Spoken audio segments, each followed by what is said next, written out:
Son las 10 de la noche y es la hora de opinar. Hoy, junto con Paula Sofía Vázquez, Carlos Bravo Regidor y Gibran Ramírez, vamos a debatir sobre un tema de la mayor importancia para la democracia liberal, la división de poderes y los contrapesos en México. Me refiero a el enojo del presidente López Obrador en contra del Poder Judicial.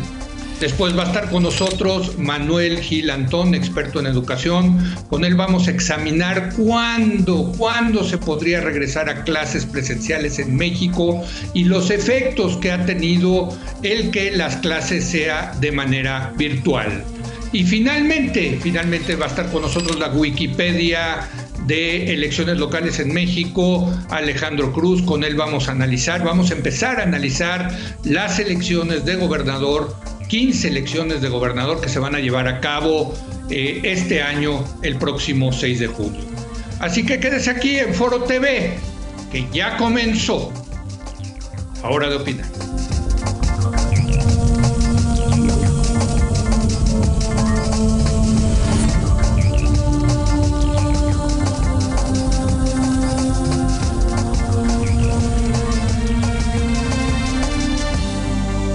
Muy buenas noches, seguimos debatiendo esta semana este tema muy importante para la democracia, la división de poderes, los contrapesos, y es este enfrentamiento, más bien reclamo del presidente López Obrador a la Suprema Corte de Justicia de la Nación por un juez que suspendió provisionalmente la entrada en vigor de la nueva ley eléctrica.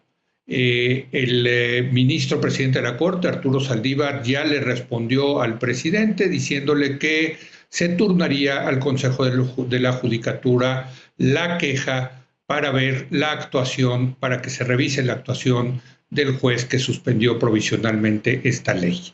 Es un tema, me parece, como le digo, de la mayor importancia, porque tiene que ver con la independencia del Poder Judicial en un régimen democrático de división de poderes. Para debatir este tema, saludo a Paula Sofía Vázquez. Paula, ¿cómo estás? Muy buenas noches. Buenas noches, Leo, compañeros, auditorio. Carlos Bravo Regidor. Carlos, muy buenas noches. Hola, ¿cómo están? Muy buenas noches a todos. Gibran Ramírez, muy buenas noches, Gibran. Buenas noches, Leo, compañeros y auditorio. Pues creo que la única abogada de este grupo eres tú, Paula Sofía, si no me equivoco. Así que vamos a comenzar contigo. Bueno, yo primero empezaría diciendo que estamos frente a dos realidades que no son mutuamente excluyentes, como se quiere hacer ver en el debate, ¿no? La primera es que, pues sí, efectivamente, nuestro Poder Judicial no tiene una tradición de ser el Poder Judicial ni más autónomo, ni más independiente, ni más limpio, ¿no? O sea, creo que a lo largo de estos años se ha documentado muchas irregularidades en el funcionamiento del Poder Judicial. Muchos de los abogados y eso hablan de muchísimas de las deficiencias que tiene el Consejo de la Judicatura, precisamente, que es el órgano que se encarga de sancionar a los jueces que obran mal. Y esa es como la primera realidad, ¿no? Y la segunda es que creo que lo que estamos viendo, que ya es reiterado, es el ataque de Andrés Manuel, no solo al Poder Judicial, sino en general como a todo el entramado de impartición de justicia, que son jueces, abogados, etcétera, ¿no? En el primero de los casos yo digo, bueno, pues ya se acaba de pasar la reforma al Poder Judicial, donde se supone que hay como uno de los grandes ejes es el tema de la transparencia. Y el segundo, que me parece más preocupante, es una respuesta, una presión. A mí no me parece que sea correcto personalizar y decir de parte del presidente hacia un juez. Yo diría, es de parte del presidente al poder judicial, ¿no? O sea, de parte del Poder Ejecutivo al Poder Judicial. Y esa es la parte que, como tú dices, Leo, pues nos pone en un problema, ¿no? Cuando hay independencia y hay autonomía. En ese caso, sí me parece buena la respuesta del ministro Saldívar, que se tardó en darla, pero esa respuesta que pues básicamente lo dice, lo checamos y lo canalizamos por las vías correspondientes. Ahora, la otra cosa que me llama la atención es pues el uso político que está dando el presidente al trabajo que hizo el juez. que creo que ahí José Roldán Chopa en su artículo lo explica con una claridad magistral. Decir, bueno, pues ¿por qué se otorgan suspensiones? O sea, todos los amparos solicitan como una medida cautelar una suspensión provisional en lo que se revisa el caso. ¿Por qué es una suspensión provisional con efectos generales, que es lo que el presidente decía que era sospechoso? Bueno, porque pues quien la solicita y se le dan a ellos y no a todos los demás, se genera una distorsión de mercado. Y la otra cosa que me gustaría nada más decir rapidísimo es que otra cosa que a mí me llama mucho la atención es esta también como retórica de son los intereses oscuros, ¿no? Pues no hay ningún interés oscuro, ¿no? Cuando uno presenta un amparo tiene que acreditar interés jurídico, interés legítimo, y muy probablemente quienes estén interponiendo esos amparos sean las empresas que están viendo afectadas con la disposición y están en todo su derecho de hacerlo. No hay ningún interés oscuro, todo el mundo está actuando conforme a derecho. Pues sí, yo opino lo mismo. Pues es más, era previsible que las empresas se ampararan lo más rápido posible. También era previsible que un juez suspendiera temporalmente, provisionalmente la ley, porque a todas luces Gibran contraviene la Constitución. Aquí la pregunta es ¿por qué el presidente no se fue por la solución de fondo, que era reformar la Constitución? Y bueno, pues la respuesta también la tenemos, es muy clara, porque no tiene los votos en el Senado, Gibran.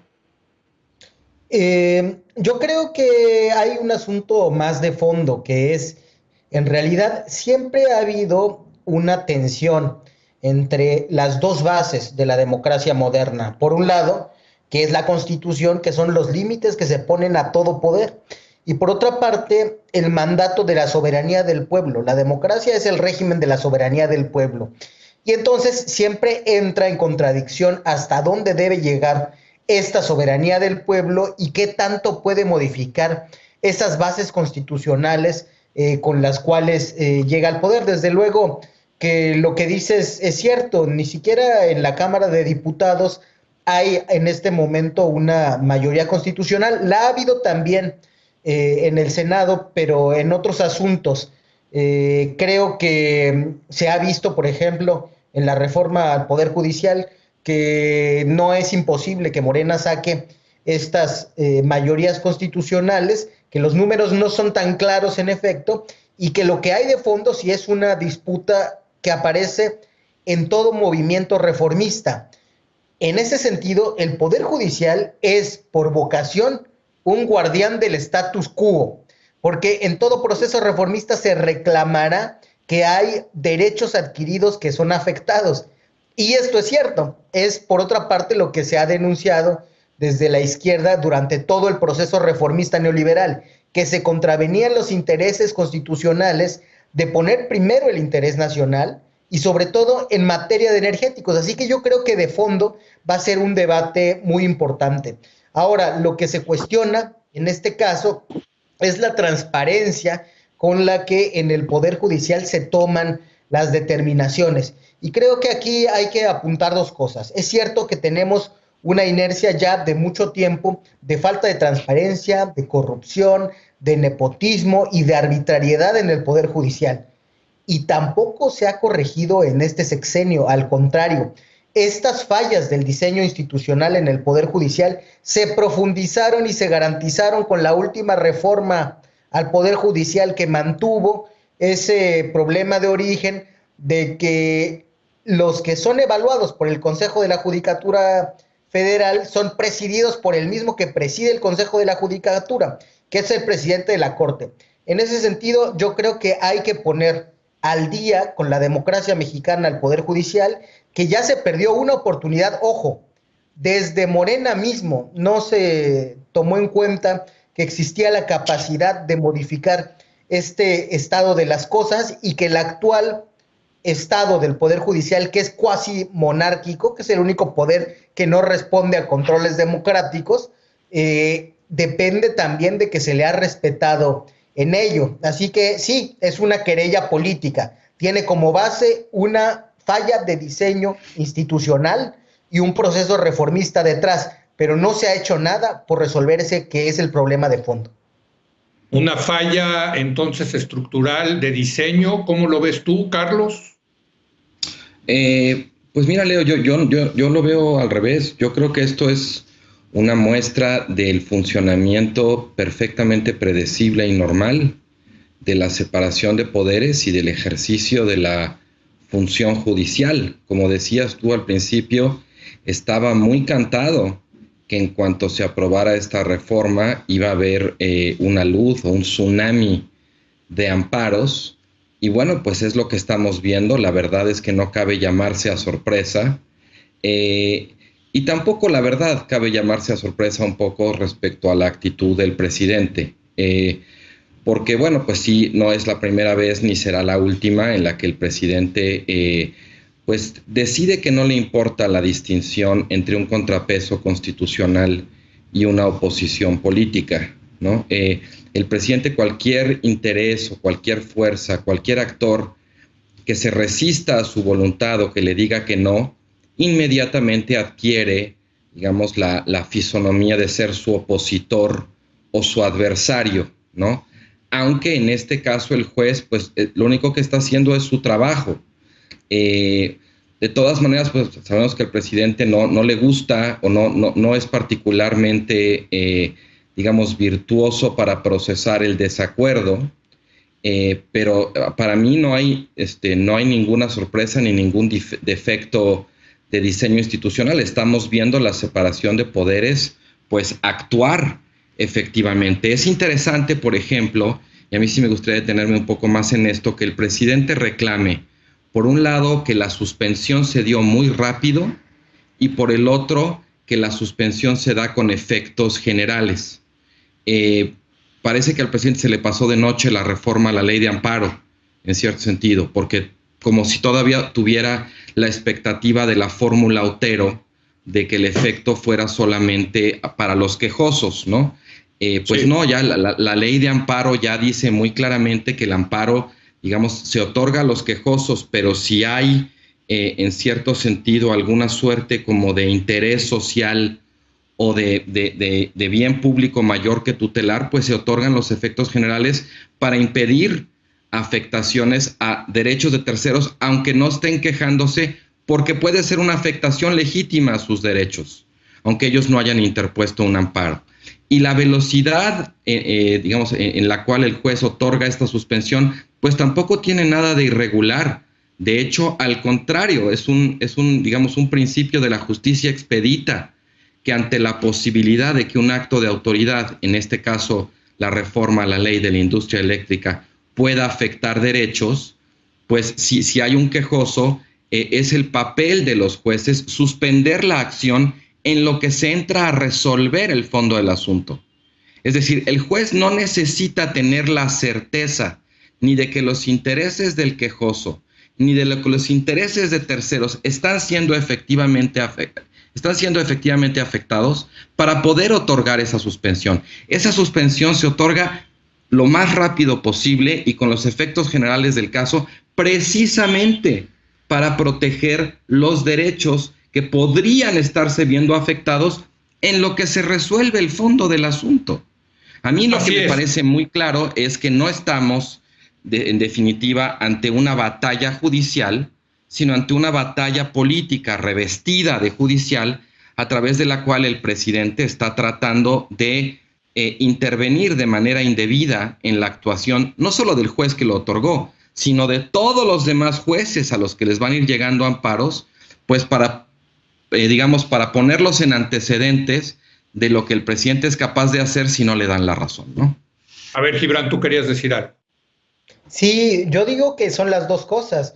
El poder judicial es un poder y como tal hace política. Y las batallas judiciales no se libran únicamente con argumentos jurídicos, sino que se ponderan relaciones, intereses. Y esto lo hemos visto a lo largo no solamente del viejo régimen, sino del viejo régimen. Cuando se dio la expropiación petrolera, las cosas partieron precisamente de una batalla judicial que se tornó política. Esto fue una batalla legislativa, política, que se está yendo a la arena del Poder Judicial y no creo que se trate de categorías que sean incompatibles entre ellas. Desde luego que las compañías van a alegar que la retroactividad no se vale, como se alegó cuando la expropiación petrolera. Finalmente fue un resultado donde el principio de soberanía popular prevaleció sobre la forma en que se había pronunciado la Suprema Corte, en ese caso, digamos, sobre la batalla jurídica.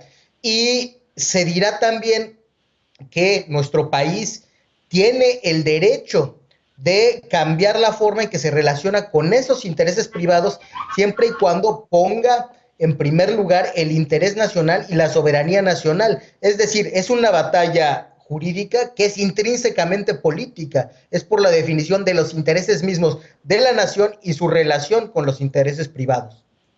Ese creo que es también un punto muy importante, Paula, porque el presidente de alguna manera en su discurso, en su carta que mandó ayer, lo que acusa al Poder Judicial es de estar atrapado por la oligarquía y utiliza precisamente este concepto por este grupo, digamos, minoritario de grandes intereses económicos.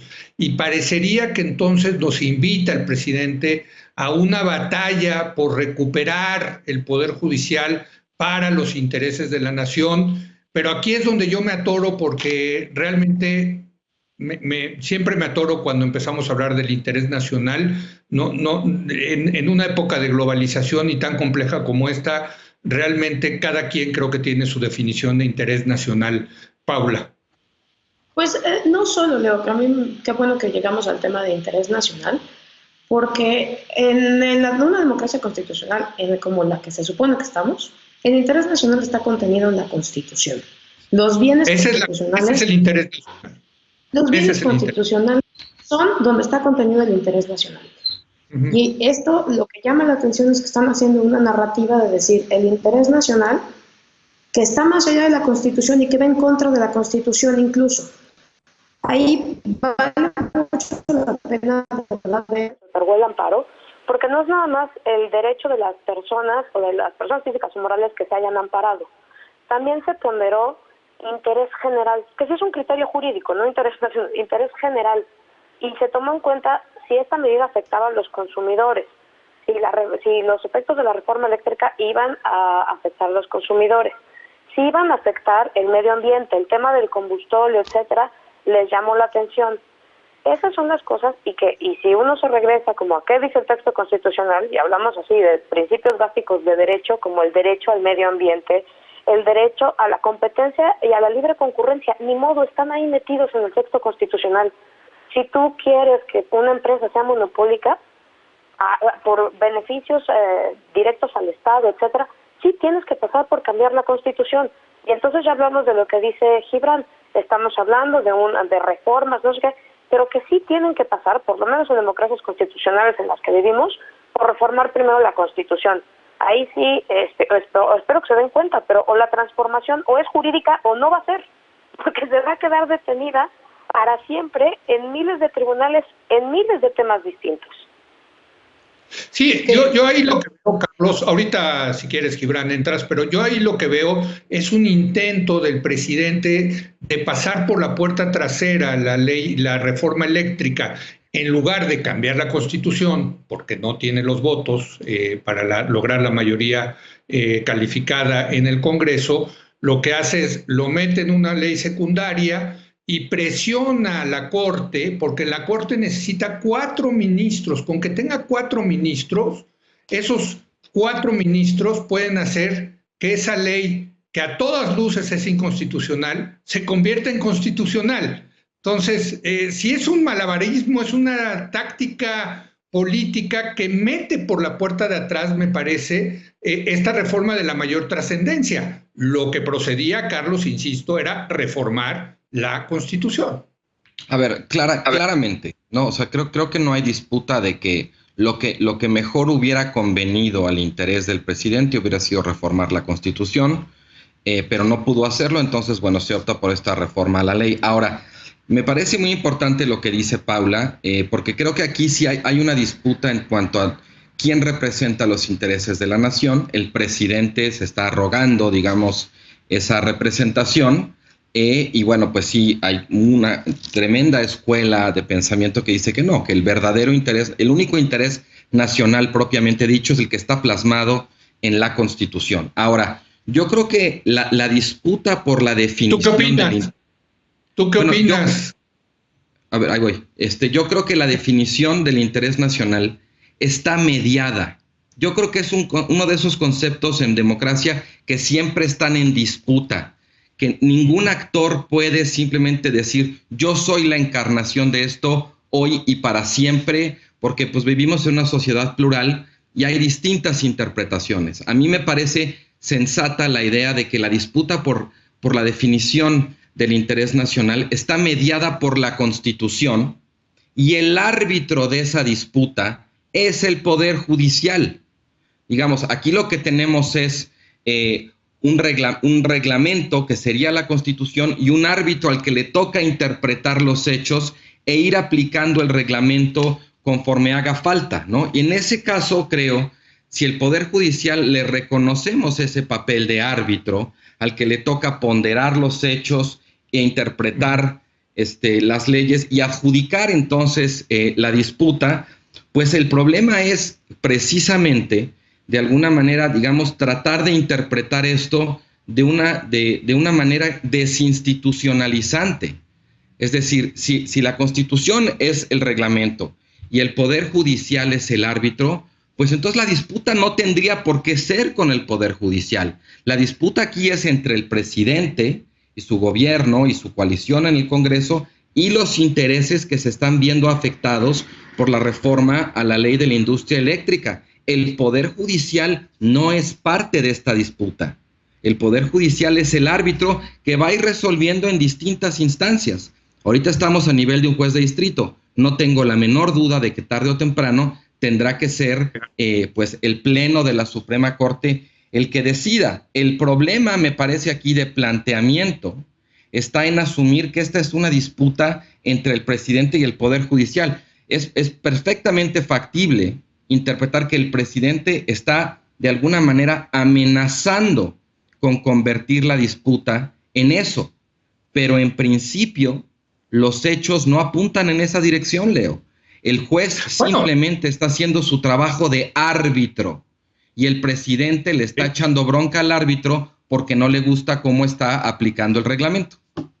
Incluso para poner un poco más de pimienta al debate, hay quienes piensan que en realidad quien tiene la representación nacional de defender el interés general o de definir qué es interés general es el Poder Legislativo, que es el que hace las leyes y reforma la Constitución, y al Ejecutivo solamente le toca ejecutarlo, no le toca definir, hacer estas definiciones. Y otra vez regreso yo a mi punto, Gibran, que es, hombre, pues yo creo que tiene todo el derecho el presidente de querer reformar el mercado eléctrico, pero no en contra de lo que dice la Constitución. Y acá lo que está tratando, a mí me queda clarísimo, es una estrategia de pasar esto por la puerta de atrás, Gibran. Pero creo que estamos partiendo ahí de tu juicio de que se trata de una reforma claramente inconstitucional. Yo no estoy de acuerdo, eso es lo que tendrán que dirimir los jueces cuando vayan a tocar el fondo de esta reforma. Sí, decías, desde luego, que la representación de la nación no toca en este caso al jefe de Estado, más que en algunos ámbitos como las relaciones internacionales. Pero es muy interesante que toquemos ahora el debate del diseño constitucional. El lugar donde se deposita la representación de la nación es la Cámara de Diputados. La Cámara de Senadores tiene otro papel, que es representar el pacto federal.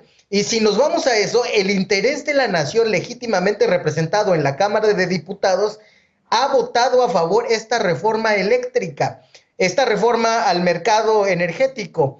Y quiero decir que tampoco es tan claras las cosas como lo dice Paula.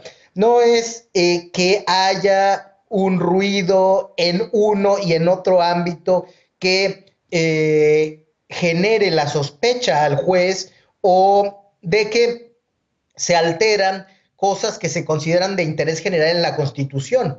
Al contrario, se considera en esto que la argumentación de las empresas es una argumentación ad hoc para dejar sus ganancias intactas. Por ejemplo, en la reforma se considera que las plantas viejas de la CFE, como hidroeléctricas y su central nuclear, puedan emitir certificados de energía limpia sin considerar la fecha de inicio de su operación, lo cual sería que compita en igualdad de circunstancias la empresa estatal con los privados. Pero los privados dicen no, ellos no deben de poder jugar, porque si tomamos en cuenta las energías limpias que se producen por parte del gobierno, esto va a hacer que los certificados desciendan su precio a cero y que entonces se ponga en riesgo el desarrollo de algunos proyectos y de algunos ingresos. Es decir, la argumentación que hacen no es con base en el interés general, sino con base en ese interés privado y en la ganancia. Lo que le repercute a favor del medio ambiente, en el caso de la reforma, no está considerado. Solamente lo que repercute a favor de ese interés únicamente económico que limita la producción y la participación por parte del Estado, que en este caso representa a todos los mexicanos. Las empresas paraestatales son empresas de todos los mexicanos. Las otras son de algunos cuantos, a veces extranjeros. No creo que sea tan difícil ver cuál es el interés nacional ahí. A ver, me queda muy poco tiempo. Un comentario nada más para Paula y para Carlos. Rápido, por favor, Paula. Nada más como anotación, yo de lo que estoy hablando es de la decisión del juez, no de los argumentos que dieron las empresas. Evidentemente las empresas darán sus argumentos en beneficio de sí mismas, es lo más normal. Los argumentos en los que se basa el juez para otorgar una suspensión con efectos generales son los que toman en cuenta al consumidor, son los que toman en cuenta un probable daño al medio ambiente en la reforma que él analiza a partir de los criterios que se le dan. Ya veremos más adelante de qué pruebas se llega para llegar al caso, ¿no? Yo nada más me gustaría como cerrar diciendo que a mí no entiendo muy bien y me gustaría tratar de entender cuáles son las expectativas de hacer este tipo de presiones, ¿no? O sea, ¿qué expectativa tenía el presidente? Que las empresas no se ampararan, ¿no? Y no buscaran proteger su derecho, o que los jueces no hicieran su chamba, porque pues al final su chamba sí es, si yo llego, así funciona el juicio de amparo, si yo llego y digo, esta medida me va a violar un derecho, pues entonces, y por favor te pido que suspendas, pues se suspende. Y me preocupa yo te lo contesto, Paula. Está presionando para que 4 ministros de la Corte voten en contra de la inconstitucionalidad y una ley y que prevalezca la ley eléctrica desde ahorita. O sea, se lo están diciendo al juez federal, mandándole un mensaje muy claro a los ministros de la Corte. ¿No te parece? No, esa es la parte que a mí me preocupa, la parte de decir, o sea, si estamos hablando de que los jueces tienen que hacer muy bien su trabajo y de que hay que limpiar el Poder Judicial y de que tiene que haber mayor probidad y mayor transparencia en el trabajo, pues también partamos de que la chamba de los jueces no existe el indubio pro proyecto nacional ni el indubio pro presidente. Existe el control de constitucionalidad y su chamba es aplicar el control de constitucionalidad desde el juez de distrito hasta la Suprema Corte. Muy bien. Carlos, te toca cerrar rápido, por favor, porque se nos acaba el tiempo.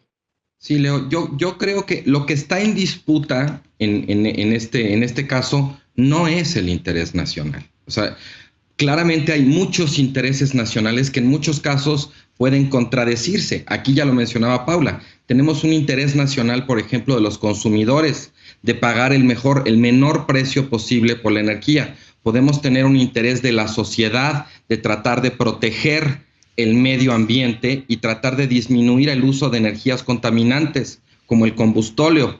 Podemos tener el interés del presidente, de su partido, de su coalición, de tratar de fortalecer a la Comisión Federal de Electricidad. ¿Hay un interés nacional aquí? No. Son varias definiciones distintas, varios intereses distintos, todos legítimos, que tendrán que habérselas pues un poco justo en la cancha en la que el Poder Judicial es el árbitro y la Constitución el reglamento. A mí una cosa que me parece importante también, y con esto quisiera cerrar, es que no siempre y no necesariamente el Poder Judicial siempre va a ser un poder conservador.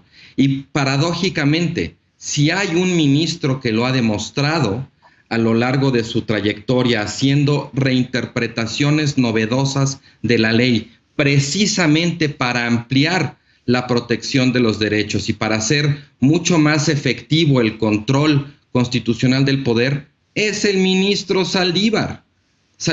La razón por la cual es famoso, vamos a decir, Saldívar en cuanto a su quehacer como juez constitucional es precisamente en que, lejos de ser un juez, un intérprete conservador de lo que dice la Constitución, las leyes, ha sido un intérprete bastante progresista, bastante transformador.